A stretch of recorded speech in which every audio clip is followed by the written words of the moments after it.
Good morning, dear student. Today let us start Turkish invasion in North India, chapter 12. As you know, many small kingdoms emerged powerful in different parts of India because they were busy in war. The small kingdom, they became powerful in their limited specific region and they tried to expand their boundaries. The frequent war among the Rajput resulted in political disunity in North India. This called the Turks to invade our country India. Abbasid Caliph of Baghdad, he recruited the Turk as guard and professional soldiers. By the end of 9th century, the power of Caliph weakened. Turks slowly took over the power and became governors of the provinces. Some of them declared themselves independent from the Caliph. One governor who conquered Ghazni in Afghanistan started a new lineage of rulers known as Ghaznavis. Mahmud Ghazni was born in 971 CE. He ascended the throne in 998 CE. He decided to invade northwest India, where the Gurjara and Pratihara Empire had become weak due to frequent battles with Pallavas and Rashtrakutas. Mahmud Ghazni, he invaded India 17 times in 27 years. He wanted to make Ghazni, a small, hilly and poor region, into a powerful empire. He gained the control of Afghanistan and Khurasan. He was attracted by the great wealth of India. So he started plundering, looting towns and temples in North India like Nagarkot, Thaneswar, Mathura and Kannauj.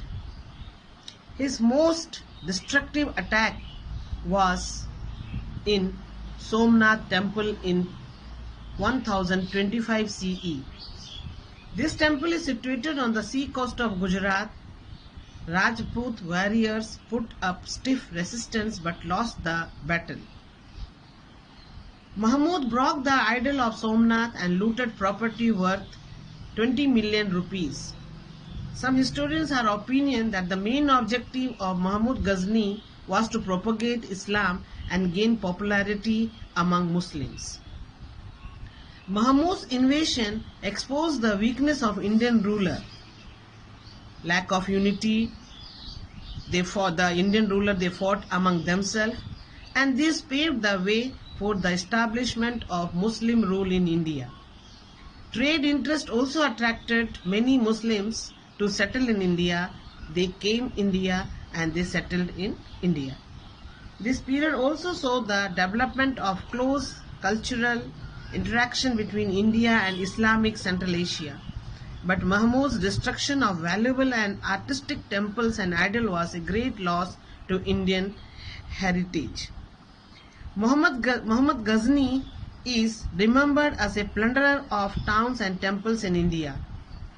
But in his own country, he is remembered as great builder of beautiful mosques, palaces and library. Firdausi, a famous poet, wrote Shahnama, in which he praised the steps that Mahmud Ghazni took to propagate Islam and to build up Ghazni as a great empire. He also entrusted Al-Biruni to write an account of Indian subcontinent known as Kitab al-Hind. Dear student, this is Mahmud Ghazni.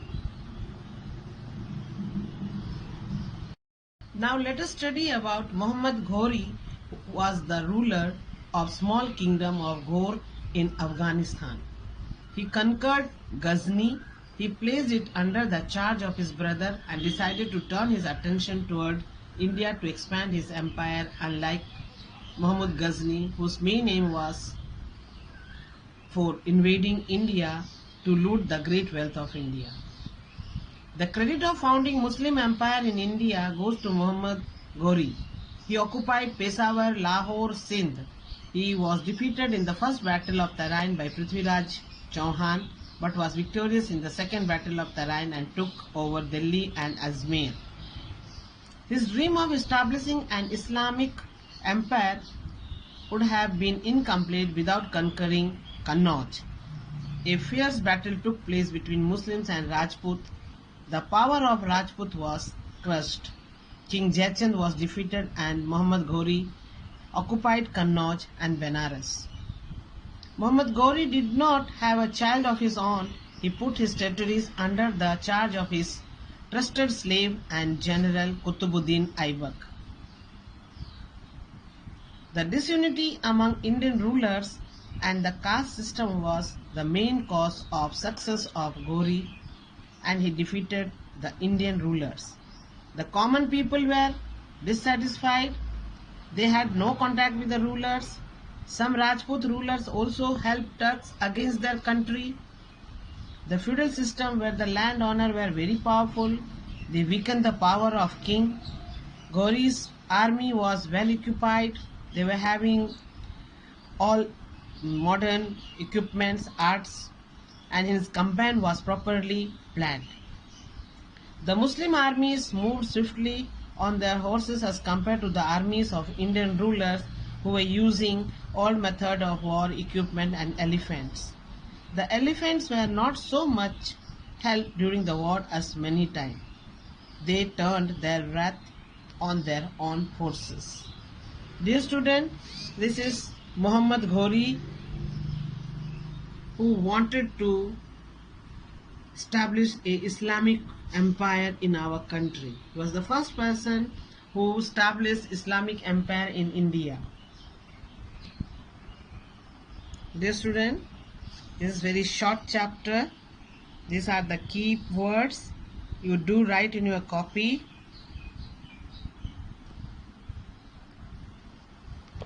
Now let us solve a type question.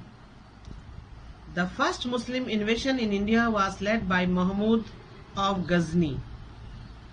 Now Mahmud of Ghazni attacked India mainly to plunder the wealth of India. Who defeated Muhammad Ghori in the first battle of Tarain? The answer is Prithviraj Chauhan. Who among the following were the first to bring Islam into India? The answer is Turks.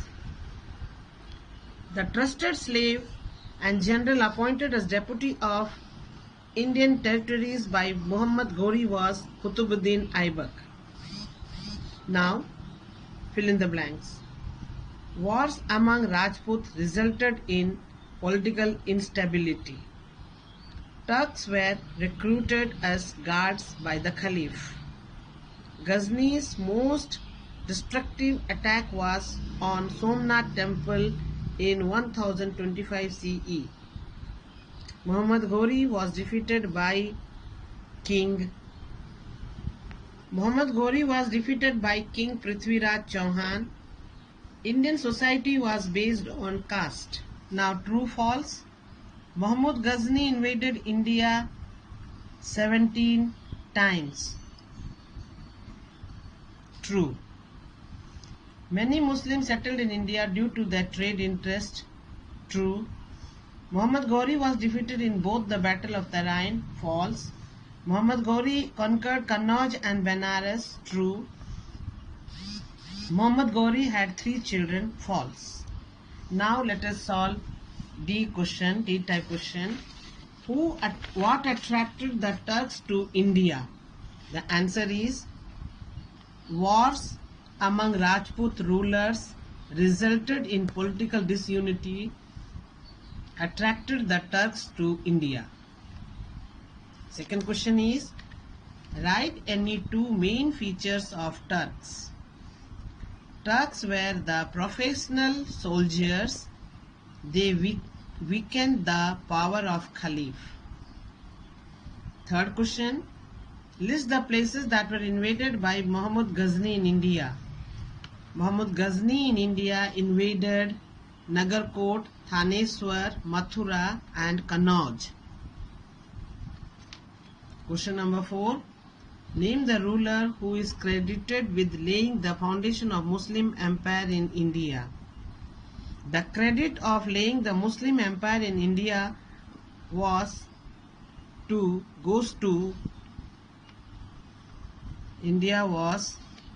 Muhammad Ghori. Qutbuddin Aibak was, question number 5, who was handed over the conquered territories of Muhammad Ghori in India. Qutbuddin Aibak was handed over the conquered territories of Muhammad Ghori. Now, E-type question. How did Muhammad Ghazni extend his power? The answer is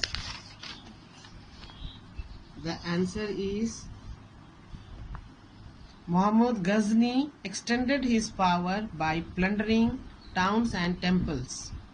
He looted fabulous wealth from India. He attacked 17 times to plunder the wealth. Now E2 question. Why did Muhammad Ghazni decide to attack India?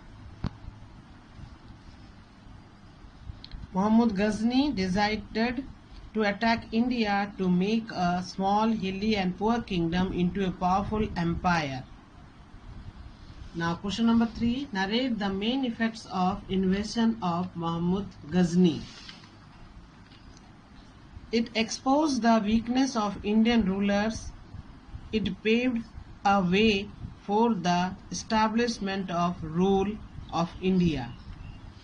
Question number 4. List the reason responsible for the defeat of Indian rulers. The answer is disunity among the Indian rulers, caste system in India, the common people were dissatisfied, Rajput helped the Turks. Differentiate between the aims of Muhammad Ghazni and Muhammad Ghori. Muhammad Ghazni was to loot abundant wealth from India, but Muhammad Ghori wanted to establish Muslim rule in India. Dear student, this is the map of India at the time of invasion by Mahmud of Ghazni. You please draw this map or take a map and label all the important things like Chamanas, Gurjara and Pratihara, Chandelas, Parmars, Prayag, Banaras, Rashtrakutas,